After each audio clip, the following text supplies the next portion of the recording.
ಹರಿಕಥಾಮೃತ ಸಾರ ಗುರುಗಳ ಕರುಣದಿಂದಾಪನಿತು ಪೇಳುವೆ ಪರಮ ಭಗವದ್ಭಕ್ತರಿದನಾಗರದಿ ಕೇಳುವುದು. ಕಡು ಕರುಣೆ ನೀನೆಂದರಿದು ಹೇರುಡಲ ನಮಿಸುವೆ ನಿನ್ನಡಿಗೆ ಬೆಂಬಿಡದೆ ಪಾಲಿಸು ಪರಮ ಕರುಣಾ ಸಿಂಧು ಎಂತೆಂದು. ನಡುವೆ ಬರುತ್ತೆಪ್ಪ ವಿಘ್ನವ ತಳೆದು ಭಗವನ್ ನಾಮ ಕೀರ್ತನೆ ನುಡಿದು ನುಡಿಸೆನ್ನಿಂದ ಪ್ರತಿ ದಿವಸದಲ್ಲಿ ಮರೆಯದಲೇ. ತತ್ವಸುವಾಲಿಯಲ್ಲಿ ಶ್ರೀನಿವಾಸ ದೇವರ ಸ್ತೋತ್ರದಲ್ಲಿ 54ನೇ ಪದ್ಯ 56. ಭೂಮಂಡಲವೇ ಪೀಠ ವ್ಯೋಮ ಮಂಡಲ ಛತ್ರ ಸೋಮ ಸೂರ್ಯರೇ ಮಹದೀಪ. ಸೋಮ ಸೂರ್ಯರೇ ಮಹದೀಪ ನಕ್ಷತ್ರ ಸ್ತೋಮಗಳೇ ನಿನಗೆ ಉಪದೀಪ.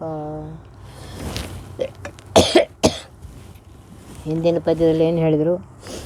ತಿನ್ನುವಂತಹ ವಸ್ತುಗಳಲ್ಲಿ ಭೋಜ್ಯ ವಸ್ತುಗಳಲ್ಲಿಯೂ ನೀನೇ ಇದ್ದೆ ಪರಮಾತ್ಮ. ಭೋಜ್ಯನಾಮಕನಾಗಿ ತಿನ್ನುವವರಲ್ಲಿಯೂ ನೀನೇ ಇದ್ದೆ. ಇದ್ದು ನಿನ್ನ ಬಿಂಬನಾಗಿರುವಂತಹ ನೀನು ನಿನ್ನ ಸ್ವಾಖ್ಯರಸವನ್ನು ಸ್ವೀಕಾರ ಮಾಡಿ ಸರ್ವದೇವ ಶಿಖಾಮಣಿಯಾಗಿರುವಂತಹ ಸರ್ವೋತ್ತಮನಾಗಿರುವಂತಹ ಸರ್ವೋತ್ಕೃಷ್ಟನಾಗಿರುವಂತಹ ಹೇ ಪರಮಾತ್ಮ, ಜನರಿಗೆ ನೀನು ಸುಖವನ್ನು ಕೊಡ್ತೀ ಅಂತ ಹೇಳಿದರು. ಈ ಪದ್ಯದಲ್ಲಿ ಹೇಳ್ತಾ ಇದ್ದಾರೆ, ಭೂಮಂಡಲವೇ ಪೀಠ. ವಿಸ್ತಾರವಾದಂತಹ ಈ ಭೂಮಂಡಲ ಏನಿದೆ ಅದೇ ನಿನಗೆ ಪೀಠ ಅಂದರೆ ಆಸನ. ವ್ಯೋಮಮಂಡಲ ಆಕಾಶವೇ, ವ್ಯೋಮಮಂಡಲ ಅಂದರೆ ಆಕಾಶವೇ ನಿನಗೆ ಛತ್ರ ಅಂತ ಹೇಳ್ತಾರೆ, ಶ್ವೇತ ಛತ್ರ ಅಂತ ಹೇಳ್ತಾ ಇದ್ದಾರೆ. ಸೋಮ ಸೂರ್ಯರೇ, ಸೂರ್ಯ ಚಂದ್ರರು, ಚಂದ್ರ ಸೂರ್ಯರೇ, ಸೋಮ ಅಂದರೆ ಚಂದ್ರ, ಸೂರ್ಯರೇ ನಿನಗೆ ಮಹಾದೀಪ, ಪ್ರಧಾನವಾದಂತಹ ದೀಪಗಳು. ಅಂತಹ ಪರಮಾತ್ಮ ನೀನು. ನಕ್ಷತ್ರ ಸ್ತೋಮಗಳೇ ನಿನಗೆ ಉಪದೀಪ. ನಕ್ಷತ್ರಗಳ ಸ್ತೋಮ ಅಂತಂದರೆ ಸಮೂಹ, ನಕ್ಷತ್ರಗಳ ಸಮೂಹವೇ ನಿನಗೆ ಸಾಲು ದೀಪ ಅಂತ ಹೇಳಿ ಹೇಳ್ತಾ ಇದ್ದಾರೆ. ಮಳೆಯೇ ಮಜ್ಜನವು ದಿಗ್ವಲಯಂಗಳೇ ವಸನ ಬೆಳೆವ ಬೆಳಸುಗಳೇ ನೈವೇದ್ಯ. ಬೆಳೆವ ಬೆಳಸುಗಳೇ ನೈವೇದ್ಯ ಜನರ ಕಂಗಳ ಕಾಂತಿ ನಿನಗೆ ಆರಾರ್ತಿ. ಮಳೆ ಏನು ಮಳೆಗಾಲದಲ್ಲಿ ಮಳೆ ಸುರಿತಾ ಇದೆ, ಅದೇ ನಿನಗೆ ಮಜ್ಜನ ಅಂದರೆ ಅಭಿಷೇಕ. ಮಜ್ಜನ ಅಂದರೆ ಸ್ನಾನ ಅಂದರೆ ಅಭಿಷೇಕ. ದಿಗ್ವಲಯಗಳೇ, ವಿಸ್ತಾರವಾಗಿರುವಂತಹ ಏನು ದಿಕ್ಕುಗಳಿವೆ ಅದೇ ನಿನಗೆ ವಸನ ವಸ್ತ್ರಪ. ಬೆಳೆವ ಬೆಳಸುಗಳೇ, ಭೂಮಿಯಲ್ಲಿ ಬೆಳೆಯುವಂತಹ ಬೆಳೆಗಳೇ ಅಂದರೆ ಧಾನ್ಯ ಫಲ ಏನಿದೆ ಅವೆಲ್ಲ ನಿನಗೆ ನೈವೇದ್ಯ. ಜನರ ಅಂದರೆ ಪ್ರಜೆಗಳ ಕಂಗಳ ಕಾಂತಿ, ಅವರ ಕಣ್ಣಿನ ಪ್ರಕಾಶವೇ ನಿನಗೆ ಆರ್ತಿ ಅಂತ ಹೇಳ್ತಾ ಇದ್ದಾರೆ. ಇಲ್ಲಿ ಏನು ಅಂತಂದರೆ 2 ಥರದ ಉಪಾಸನೆಗಳು.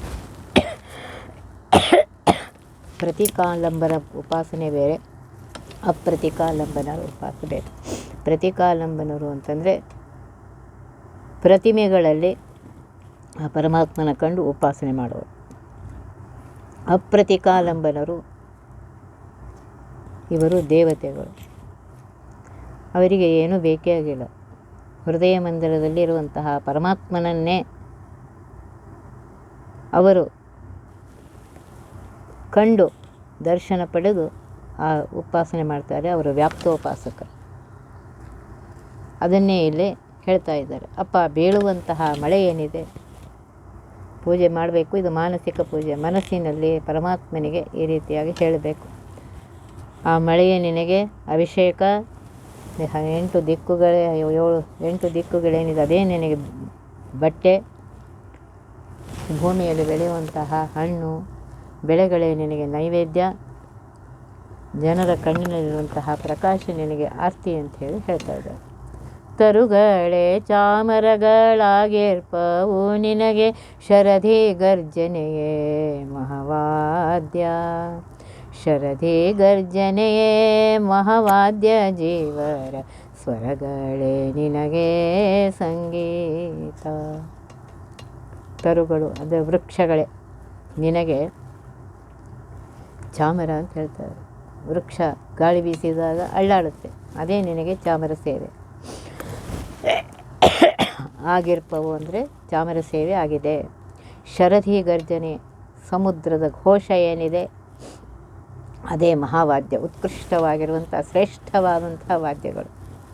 ಜೀವರ ಸ್ವರಗಳೇ, ಪ್ರಾಣಿಗಳು, ಪಕ್ಷಿಗಳು, ಮನುಷ್ಯರು, ಅವರ ಏನು ಧ್ವನಿ ವಿಶೇಷಗಳೇನಿವೆ ಅದೇ ನಿನಗೆ ಸಂಗೀತ ಅಂತ ಹೇಳ್ತಾ ಇದ್ದಾರೆ. ಪಕ್ಷಿಗಳು, ಪ್ರಾಣಿಗಳು ಕೂಗ್ತಾ ಇರುತ್ತೆ, ಅದು ನಿನಗೆ ಸಂಗೀತ ಅಪ್ಪ ಪರಮಾತ್ಮ. ಎಷ್ಟು ಸುಂದರವಾಗಿ ಹೇಳ್ತಾ ಇದ್ದಾನೆ. ಪೂಜೆ ಮಾಡಲಿಕ್ಕೆ ಆಗೋದಿಲ್ಲ, ಪೂಜೆಗೆ ಆ ವಸ್ತು ಇಲ್ಲ, ಈ ವಸ್ತು ಇಲ್ಲ ಅಂತ ಹೇಳ್ಕೊತಿರ್ತೇವೆ. ಆ ಪೂಜೆ ಅಂತೂ ಮಾಡಲಿಕ್ಕೇ ಬೇಕು. ಜೊತೆಗೆ ಈ ಮಾನಸಿಕ ಪೂಜೆಯನ್ನು ಸರ್ವರು ಮಾಡಲಿಕ್ಕೇ ಬೇಕು. ಸರ್ವತ್ರ ವ್ಯಾಪ್ತನಾಗಿರುವಂತಹ, ಸರ್ವೋತ್ಕೃಷ್ಟನಾಗಿರುವಂತಹ ಪರಮಾತ್ಮನ ಪೂಜೆಯನ್ನು ಪ್ರತಿ ಕ್ಷಣಕ್ಕೂ ಮಾಡ್ತಾ ಇರಬೇಕು.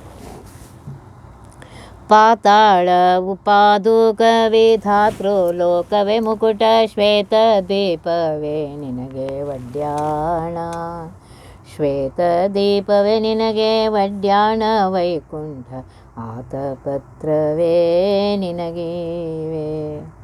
ಪಾತಾಳ ಲೋಕ ನಿನಗೆ ಪಾದುಕೆ, ಕಾಲಲ್ಲಿ ಹಾಕಿಕೊಳ್ಳುವಂತಹ ಪಾದುಕೆಗಳು. ವಿಧಾತೃ ಲೋಕವೇ, ವಿಧಾತೃ ಅಂದರೆ ಬ್ರಹ್ಮಲೋಕ ಅಂದರೆ ಸತ್ಯಲೋಕವೇ ನಿನಗೆ ಮುಕುಟ, ಕಿರೀಟ ಅಂತ ಹೇಳ್ತಾರೆ. ಮುಕುಟ ಅಂದರೆ ಕಿರೀಟ. ಸತ್ಯಲೋಕವೇ, ಬ್ರಹ್ಮದೇವರ ಲೋಕವಾಗಿರುವಂತಹ ಸತ್ಯಲೋಕವೇ ನಿನಗೆ ಕಿರೀಟವಾಗಿದೆ. ಶ್ವೇತದ್ವೀಪ, ವೈಕುಂಠ ಶ್ವೇತದ್ವೀಪ ಅನಂತಾಸನೇನು ಪರಮಾತ್ಮನ ಇದು ಇರುವಂತಹ ಸ್ಥಳ. ಆ ಶ್ವೇತದ್ವೀಪವೇ ನಿನಗೆ ಹೇಳ್ತಾ ಇದ್ದಾರೆ ವಡ್ಯಾಣ. ವಡ್ಯಾಣ ಅಂದರೆ ಸೊಂಟದಲ್ಲಿ ಧರಿಸುವಂಥ ಡಾಬು. ವೈಕುಂಠವೆಂಬ ಲೋಕವೇ ನಿನಗೆ ಆತಪತ್ರ ಅಂದರೆ ಶ್ವೇತ ಛತ್ರವನ್ನು ನಿನಗೆ ನಾನು ಕೊಡ್ತಾ ಇದ್ದೇನೆ ಪರಮಾತ್ಮ, ಸ್ವೀಕಾರ ಮಾಡು ಅಂತ ಹೇಳ್ತಾ ಇದ್ದಾರೆ. ಅದೇ ಹೇಳಿದೆ, ಚಲ ಪ್ರತಿಮೆ ಅಚಲ ಪ್ರತಿಮೆ ಇದೆ. ಪ್ರತೀಕಾಲಂಬನರು ಅಪ್ರತೀಕಾಲಂಬನರು ತಿರ್ತಾರೆ.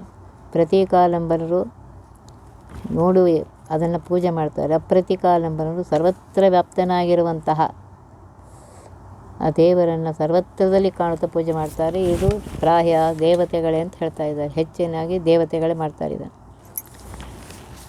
ಈ ರೀತಿಯಾಗಿ ಅಣುರಲ್ಲಿ ಪ್ರತಿಯೊಂದು ಅಣುಸ್ವರೂಪನಾಗಿರುವಂತಹ ಅನಂತ ಜೀವರಲ್ಲಿ, ಪೃಥ್ವಿಯೇ ಮೊದಲಾಗಿರುವಂತಹ ಅನಂತ ಜಡ ಪರಮಾಣುಗಳಲ್ಲಿಯೂ ಪರಮಾತ್ಮ ಅನಂತ ರೂಪದಿಂದ ಇದ್ದಾನೆ. ಮಹದ್ವಸ್ತುಗಳಲ್ಲಿಯೂ ಪರಮಾತ್ಮ ವ್ಯಾಪಿಸಿಕೊಂಡಿದ್ದಾನೆ. ಅನಂತ ಸೂಕ್ಷ್ಮ ಸ್ಥೂಲ ಅಣು ಮಹತ್ ಎಲ್ಲದರಲ್ಲಿಯೂ ಪರಮಾತ್ಮ ಇದ್ದಾನೆ. ಬ್ರಹ್ಮಾಂಡವನ್ನೇ ವ್ಯಾಪಿಸಿರುವಂತಹ ಹೇ ಪರಮಾತ್ಮ, ಇದೇ ವೈರಾಜ ಧಾರಣ ಅಂತ ಹೇಳ್ತಾರೆ. ಭಾಗವತದಲ್ಲಿ ಹೇಳಿದ್ದಾರೆ, ಆಂಡಕೋಶೆ ಶರೀರೇಸ್ಮಿನ್ ಸಪ್ತಾವರಣ ಸಂಯುತೆ ವೈರಾಜ ಪುರುಷೋ ಯೋಸೌ ಭಗವಾನ್ ಧಾರಣಾಶ್ರಯ ಹೇಳ್ತಾ ಇದ್ದಾರೆ. ಎಲ್ಲ ಕಡೆಗೆ ಪರಮಾತ್ಮ ಪಾತಾಳ ಲೋಕದಿಂದ ಹಿಡಿದುಕೊಂಡು, ಪಾತಾಳ ಅವನ ಪಾದ ಇದ್ದಂತೆ ಒಂದೊಂದೇ ಲೋಕಗಳನ್ನು ತೆಗೆದುಕೊಳ್ತಾರೆ. ಭೂಮಿ ಅವನ ಸೊಂಟ. ಈ ರೀತಿಯಾಗಿ ಹರಿಕಥಾಂಸಾರದಲ್ಲಿ ಹೇಳಿದ್ದಾರೆ ನೋಡ್ರಿ. ವಾರಿಜ ಭವಾಂಡವೆ ಸುಮಂಟಪ ಮೇರುಗಿರಿ ಸಿಂಹಾಸನವು ಭಾಗೀರಥಿಯೇ ಮಜ್ಜನು ದಿಗ್ವಸ್ತ್ರಗಳು ನುಡಿಮಂತ್ರ ಭೂರುಹಜ ಫಲ ಪುಷ್ಪಗಂಧ ಸಮೇರ ಶಶಿರವಿದೇವ ದೀಪಭೂಷಣ ತಾರಕೆಗಳೆಂದರ್ಪಿಸಲು ಕೈಕೊಂಡು ಮನ್ನಿಸುವ. ಬ್ರಹ್ಮಾಂಡದಲ್ಲಿರುವಂತಹ ವಸ್ತುಗಳನ್ನೇ, ಆ ಬ್ರಹ್ಮಾಂಡದಲ್ಲಿ ಸರ್ವತ್ರ ವ್ಯಾಪ್ತನಾಗಿರುವಂತಹ ಆ ಪರಮಾತ್ಮನಿಗೆ ಅರ್ಪಿಸಿದಾಗ ಪರಮಾತ್ಮ ಸಂತೋಷ ಆಗ್ತದೆ. ಈ ವಾರಿಜ ಭವಾಂಡವೇ, ಇಡೀ ಬ್ರಹ್ಮಾಂಡವೇ ನಿನಗೆ ಮಂಟಪ, ಮೇರುಗಿರಿಯೇ ನಿನಗೆ ಸಿಂಹಾಸನ, ಭಾಗೀರಥಿ ದೇವಿಯೇ ನಿನಗೆ ಅಭಿಷೇಕಕ್ಕೆ ನೀರು, ದಿಕ್ಕುಗಳೇ ನಿನಗೆ ವಸ್ತ್ರಗಳು, ನುಡಿಯುವಂತಹ ಮಂತ್ರ ಹೇಳುವಂತಹ ನುಡಿಗಳೇ ನಿನಗೆ ಫಲ ಪುಷ್ಪ ಗಂಧ ಇದ್ದಂತೆ. ಗಂಧ ಯಾವುದು ಅಂತಂದರೆ ಬೀಸುವಂಥ ಗಾಳಿಯೇ ನಿನಗೆ ಗಂಧ, ಶಶಿ ಮತ್ತು ಸೂರ್ಯರೇ ನಿನಗೆ ದೀಪ, ತಾರೆಗಳು ನಿನಗೆ ಭೂಷಣಗಳಾಗಿವೆ ಪರಮಾತ್ಮ. ಇದನ್ನು ಸ್ವೀಕರಿಸು ಅಂತ ಹೇಳಿದ್ರೆ ಕೈಕೊಂಡು ಮನ್ನಿಸು. ಅಪ್ಪುಕಟ್ಟೆ ಎಲ್ಲೋ ನಾನೇ ಮಾಡಿದ್ದಿದೆ, ನೀನಿಲ್ಲಿ ನನಗೆ ದೊಡ್ಡ ಪೂಜೆ ಮಾಡ್ತಾಯಿದ್ದೀನಿ ಹೀಗೆ ಅನ್ನೋದಿಲ್ಲ ಪರಮಾತ್ಮ. ನೆನೆಸಿದೆಯಲ್ಲ ಅಲ್ಲಿ ನಾನಿದ್ದೀನಿ ಅಂಥೇಳಿ ನಿನಗೆ ನಾನು ಅನುಗ್ರಹ ಮಾಡಿಯೇ ಮಾಡ್ತೇನೆ ಅಂತ ಹೇಳ್ತಾ ಇದ್ದಾರೆ. ಆದ್ದರಿಂದ ಈ ರೀತಿಯಾಗಿ ಸರ್ವತ್ರದಲ್ಲಿ ಆ ಪರಮಾತ್ಮನ ಇದು ಮಾಡಿ, ಅಪ್ಪ ಪರಮಾತ್ಮ, ಪಾತಾಳವೇ ನಿನ್ನ ಪಾದುಕ, ಬ್ರಹ್ಮಲೋಕವೇ ನಿನಗೆ ಕಿರೀಟ, ಶ್ವೇತದ್ವೀಪವೇ ನಿನಗೆ ಸೊಂಟದಲ್ಲಿ ಹಾಕಿಕೊಳ್ಳುವಂತಹ ವಡ್ಯಾಣ, ವೈಕುಂಠವೇ ನಿನಗೆ ಶ್ವೇತಛತ್ರವನ್ನು ಅರ್ಪಿಸ್ತಾ ಇದ್ದೇನೆ ಪರಮಾತ್ಮ, ಸ್ವೀಕಾರ ಮಾಡು ಅಂದರೆ ಕರುಣಾಸಮುದ್ರನಾಗಿರುವಂತಹ ಪರಮಾತ್ಮ ಸ್ವೀಕಾರ ಮಾಡಿ ನಮಗೆ ಅನುಗ್ರಹವನ್ನು ಮಾಡ್ತಾನೆ. ನಡೆಯುವುದೇ ಹರಿಯಾತ್ರೆ, ನುಡಿಯುವುದೇ ಹರಿನಾಮ, ಕುಡಿವ ನೀರುಗಳೇ ಅಭಿಷೇಕ, ಕುಡಿವ ನೀರುಗಳೇ ಅಭಿಷೇಕ, ದಿನ ದಿನದಿ ಒಡಲೆ ಗುಂಬನ್ನ ನೈವೇದ್ಯ. ನಡೆಯುವುದೇ ಹರಿಯಾತ್ರೆ, ನಡೀತಾನೇ ಇರ್ತೀವಿ. ಬೆಳಗ್ಗೆ ಎದ್ದಾಗಿ ನಿನ್ನೆದು ಮಲಗುವವರೆಗೂ ತಿರುಗ್ತಾ ಇರ್ತೀವಿ. ಅದೇ ಪರಮಾತ್ಮನಿಗೆ ಹೇಳಬೇಕು, ಹರಿಯಾತ್ರೆ ನೀನೇ ಕೊಟ್ಟಿದ್ದೀಯಪ್ಪ ಕಾಲಿಗೆ ಆ ಶಕ್ತಿಯನ್ನು, ನಾನು ತಿರುಗಾಡುವುದಿಲ್ಲ. ಯಾಕೆಂದರೆ ಸರ್ವತ್ರದಲ್ಲಿ ವ್ಯಾಪ್ತನಾಗಿದ್ದಾನೆ. ಶ್ರೀಹರಿ ಪ್ರೀತ್ಯರ್ಥವಾಗಿ ನಾನು ಪುಣ್ಯಕ್ಷೇತ್ರದ ಯಾತ್ರೆಯನ್ನು ಮಾಡ್ತಾ ಇದ್ದೇನೆ ಅಂತ ಅಂದ್ಕೋಬೇಕು. ಆ ಶಕ್ತಿಯನ್ನು ಕೊಟ್ಟಿದ್ದೀನಿ ನನಗೆ ಪರಮಾತ್ಮ, ಇದೇ ಹರಿಯಾತ್ರೆ ಅಂತ ತಿಳ್ಕೊತೀನಿ. ಯಾತ್ರೆಗೆ ಹೋಗಬೇಡ, ಇದು ಮಾಡಬೇಡ ಅಂತ ಇಲ್ಲಿ ಹೇಳ್ತಾ ಇಲ್ಲ. ಆದರೆ ಪ್ರತಿ ಕ್ಷಣಕ್ಕೂ ಈ ಭಾವನೆ ಇರಬೇಕು. ಯಾತ್ರೆಗೆ ಹೋಗುವಾಗ ಹೋಗ್ರಿ. ನುಡಿಯುವುದೇ, ಮಾತನಾಡುವುದೇ ಹರಿನಾಮ. ಏನು ಮಾತಾಡ್ತಾ ಇದು ಹರಿನಾಮ ಉಚ್ಚಾರಣೆ. ಆದ್ದರಿಂದ ಬಾಯಿಂದ ಕೆಟ್ಟ ಶಬ್ದಗಳನ್ನು ತೆಗೆಯಬೇಡಿ.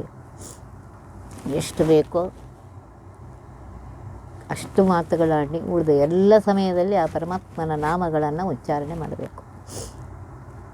ಕಪ್ಪೆಗಳು ವಟಗುಟ್ಟಿದಂತೆ ವಟ ವಟ ವಟ ವಟ ಅನ್ಕೋತ ಕೂರಬಾರ್ದು. ಎಷ್ಟು ಮಾತುಗಳು ಆಡಬೇಕು ಅಷ್ಟು ಮಾತುಗಳನ್ನ ಆಡ್ರಿ. ಉಳಿದ ಎಲ್ಲ ಮಾತುಗಳ ಶಕ್ತಿಯನ್ನು ಆ ಪರಮಾತ್ಮನ ನಾಮಸ್ಮರಣೆಯಲ್ಲಿ ಉಪಯೋಗಿಸ್ರಿ. ಕುಡಿಯುವ ನೀರುಗಳೇ, ಪರಮಾತ್ಮ ನೀರು ಕುಡಿತಾ ಇದ್ದೇನೆ, ಅದೇ ನಿನಗೆ ಅಭಿಷೇಕ. ದಿನ ದಿನದಿ ಒಡಲಿಗುಂಬನ್ನ ನೈವೇದ್ಯ, ದಿನಾಗಲೂ ಪ್ರತಿದಿನ ಒಡಲಿಗೆ ಹೊಟ್ಟೆಗೋಸ್ಕರ ಏನು ಊಟ ಮಾಡ್ತಾ ಇದ್ದೇನೆ ಅನ್ನ ಮೊದಲಾದ ಅದೇ ನಿನಗೆ ನೈವೇದ್ಯ ಅಂತ ಅರ್ಪಿಸ್ತಾ ಇದ್ದೇನೆ ಪರಮಾತ್ಮ. ಆ ಒಳಗಿರುವ ಪರಮಾತ್ಮನಿಗೆ ಅರ್ಪಿಸ್ರಿ. ತುತ್ತು ತುತ್ತಿಗೆ ಗೋವಿಂದ ಅನ್ನೋ ಅಂತ ಹೇಳ್ತಾ ಇದ್ದಾರೆ. ಆ ಸಿಕ್ಕಿದ್ದು ಅನ್ನ ಪರಮಾತ್ಮನಿಂದ, ಅದು ಒಳಗಿರುವ ಪರಮಾತ್ಮನಿಗೆ ಕೊಡ್ತಾ ಇದ್ದೇನೆ. ಅವನೇ ಅದನ್ನು ಜೀರ್ಣ ಮಾಡಿ ನನಗೇನು ಶಕ್ತಿ ಬೇಕೋ ಅದನ್ನು ಕೊಡ್ತಾನೆ. ವೇದ ಶಾಸ್ತ್ರಗಳು ನಿನಗಾದ ರೂಪಚಾರವು, ಹಾದಿ ನಡೆಯುವುದೇ ನರ್ತನ, ಹಾದಿ ನಡೆಯುವುದೇ ನರ್ತನವು, ಸಜ್ಜನರ ವಾದ ಸಂವಾದಗಳು ಇಯಾಲೆ. ವೇದಶಾಸ್ತ್ರಗಳ ವಚನಗಳೇನು ಉಚ್ಚಾರ ಮಾಡ್ತಾ ಇದ್ದೇನೆ ಪರಮಾತ್ಮ, ಅದೇ ನಿನಗೆ ಆದರ ಉಪಚಾರ. ಹಾದಿ ನಡೆಯುವುದೇ, ನಾನು ನಡೀತಾ ಇದ್ದೇನೆ, ಅದೇ ನರ್ತನ ಸೇವೆ ಅಂತ ತಿಳ್ಕೊ ಪರಮಾತ್ಮ. ಸಜ್ಜನರ, ಜ್ಞಾನಿಗಳ, ಸಾಧುಗಳ ವಾದ ಸಂವಾದಗಳು, ಅವರು ಪರಸ್ಪರ ಏನು ಸಂವಾದ ಮಾತಾಡ್ತಾ ಇರ್ತಾರೆ, ಅದೇ ನಿನಗೆ ತೊಟ್ಟಿಲ ಸೇವೆ ಅಂತ ಹೇಳ್ತಾರೆ. ಉಯ್ಯಾಲೆ ಅಂತಂದರೆ ತೊಟ್ಟಿಲ ಸೇವೆ.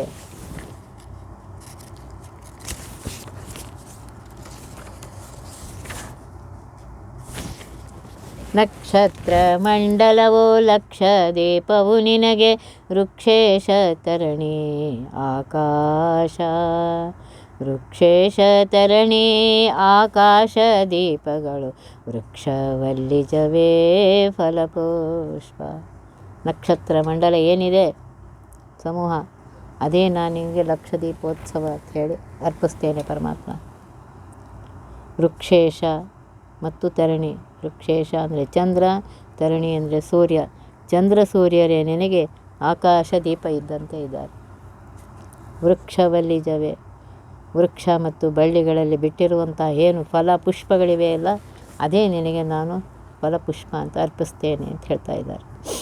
ಕುಂಡವೇ ಗೋಳಕವು ಕೆಂಡವೇ ಕರ್ಣಗಳು, ಉಂಡುಡುವ ವಿಷಯ ಅವಧಾನ, ಉಂಡುಡುವ ವಿಷಯ ಅವಧಾನ ಕೈಕೊಂಡು, ಪುಂಡರೀಕಾಕ್ಷ ದಯವಾಗು. ಹೇ ಪುಂಡರೀಕಾಕ್ಷ, ಹೇ ಕಮಲದಂತೆ ಕಣ್ಣುಳ್ಳಂತಹ ಹೇ ಶ್ರೀನಿವಾಸ ವೆಂಕಟೇಶ. ಕುಂಡವೇ, ಏನು ಯಜ್ಞ ಮಾಡ್ತಾ ಇದ್ದೀನಿ ಅಗ್ನಿಕುಂಡಗಳೇ ಯಾವುದು ಅಂತಂದರೆ ಇಂದ್ರಿಯ ಸ್ಥಾನಗಳಾಗಿರುವಂತಹ ಪಂಚಜ್ಞಾನಿ, ಕಣ್ಣು ಕಿವಿ ಏನು ಸ್ಥಾನಗಳಿವೆ ಎಲ್ಲೆಲ್ಲಿವೆ ಆ ಸ್ಥಾನಗಳೇ ಆಗಿದೆಯಪ್ಪ ನಿನಗೆ ಯಜ್ಞದಲ್ಲಿರುವಂತಹ ಕುಂಡ. ಇನ್ನು ಕೆಂಡ ಅಂತಂದರೆ ಅಗ್ನಿ, ಅಗ್ನಿಗಳು ಯಾವುದು ಅಂತಂದರೆ ಕರ್ಣಗಳು, ಕಣ್ಣು ಕಿವಿ ಇಂತಹದ ಇಂದ್ರಿಯಗಳೇ ಅವೇ ನಿನಗೆ ಅಗ್ನಿ ಇದ್ದಂಗೆ. ಅವಧಾನ ಹೋಮ ದ್ರವ್ಯಗಳು ಯಾವುದು ಅಂತಂದರೆ ಉಂಡುಡುವ ಊಟ ಮಾಡುವಂತಹ ಏನು ವಸ್ತುಗಳಿವೆ ಆ ವಸ್ತುಗಳು ಅದೇ ಹೋಮದ್ರವ್ಯ ಅಂತ ತಿಳ್ಕೊ. ವಿಷಯ ವಸ್ತುಗಳು ಅನ್ನ ಬಟ್ಟೆ ಮೊದಲಾದವು ಅವಧಾನ ಅದನ್ನೇ ನಿನಗೆ ಕೊಡ್ತೇನೆ ಅಂತ ತಿಳ್ಕೊಂಡು ಹವಿಸ್ಸು ಅಂತ ತಿಳ್ಕೊಂಡು ಸ್ವೀಕಾರ ಮಾಡಪ್ಪ, ಕೈಕೊಂಡು ಸ್ವೀಕಾರ ಮಾಡಿ ದಯಮಾಡಪ್ಪ, ಕೃಪೆ ಮಾಡೋ ಮಾರಾಯ ಅಂಥೇಳಿ ಬಿಡ್ಕೋತಾ ಇದ್ದಾರೆ. ಗೋಳಕಗಳೆಲ್ಲ ನಿನಗಾಲಯವು ಕರಣಗಳ ಸಾಲು ದೀಪ ತದ್ಭೋಗ್ಯ ಸಾಲುಗಳೇ ದೀಪ ತದ್ಭೋಗ್ಯ ವಿಷಯಗಳ ಮೇಳನವೇ ನಿನಗೆ ಮಹಾಪೂಜೆ. ಗೋಳಕಗಳು ಇಂದ್ರಿಯ ಸ್ಥಾನಗಳೆಲ್ಲವೂ ನಿನಗೆ ಆಲಯ ವಾಸ ಮಾಡುವಂತಹ ಮಂದಿರಪ್ಪ. ಕರ್ಣ ಸಾಲುಗಳು ಇಂದ್ರಿಯ ಸಮೂಹಗಳೇ, ಜ್ಞಾನೇಂದ್ರಿಯ ಕರ್ಮೇಂದ್ರಿಯ ಸಮೂಹಗಳೇನಿದೆ ಅದೇ ನಿನಗೆ ದೀಪ. ತದ್ಭೋಗ್ಯ ವಿಷಯಗಳು, ಆ ಇಂದ್ರಿಯಗಳಿಂದ ನಾನು ಏನೇನು ಅನುಭವಿಸ್ತಾ ಇದ್ದೇನೆ ಅದೇ ನಿನಗೆ ಅರ್ಪಿಸುವಂತಹ ಮಹಾಪೂಜೆ ಅಂತ ಹೇಳ್ತಾ ಇದ್ದಾರೆ. ಇಲ್ಲಿಯವರೆಗೂ ಸುಲಭ ಪೂಜೆ ಪ್ರಕಾರವನ್ನು ಹೇಳ್ತಾ ಇದ್ದಾರೆ. ಪೂಜಾ ದ್ರವ್ಯಗಳನ್ನು ದೇಹದ ಶ್ರಮದಿಂದ ದೊರೆಸಿಕೊಳ್ಳಬೇಕಾದ ಅವಶ್ಯಕತೆ ಏನಿಲ್ಲ. ಇದು ಹೀಗಂದ ಮಾತ್ರಕ್ಕೆ ಅದನ್ನು ಮಾಡಬಾರ್ದು ಅಂತೇನಿಲ್ಲ. ಪೂಜೆ ಆ ಪೂಜೆಯನ್ನು ಮಾಡಲಿಕ್ಕೇ ಬೇಕು. ಇದು ಮಾನಸಿಕವಾಗಿ ಪೂಜೆಯನ್ನು ಯಾವಾಗಲೂ ಮಾಡ್ತಾ ಇರಬೇಕು. ಗೀತೆಯಲ್ಲಿ ಮಹಾತ್ಮೆಯರು ಹೇಳ್ತಾ ಇದ್ದಾರೆ, ಕರ್ಮಾಪ್ಯೇಕಂ ತಸ್ಯ ದೇವಸ್ಯ ಸೇವಾ. ಆ ಪರಮಾತ್ಮರ ಸೇವಾರೂಪವಾದಂತಹ ಕರ್ಮವೇ ಶ್ರೇಷ್ಠವಾದಂತಹ, ಅಂದರೆ ಎಲ್ಲ ಕರ್ಮಗಳು ಪರಮಾತ್ಮನ ಸೇವೆ ಆಗಬೇಕು. ಒಳ್ಳೆಯ ಕರ್ಮಗಳನ್ನು ಮಾಡಬೇಕು.